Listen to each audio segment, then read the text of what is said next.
ვინ არის უილიამ შექსპირი? მსოფლიოში ყველაზე ცნობილი დრამატურგი თუ თაღლითი, რომელსაც ცხოვრებაში არც ერთი სიტყვა დაუწერია.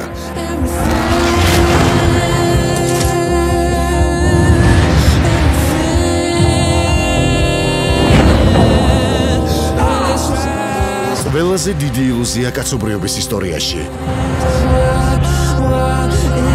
და ტყუილი, რომელიც ყველამ დაიჯერა. 2012 რეჟისორის როლანდ ემერიხის ფილმი ანონიმი.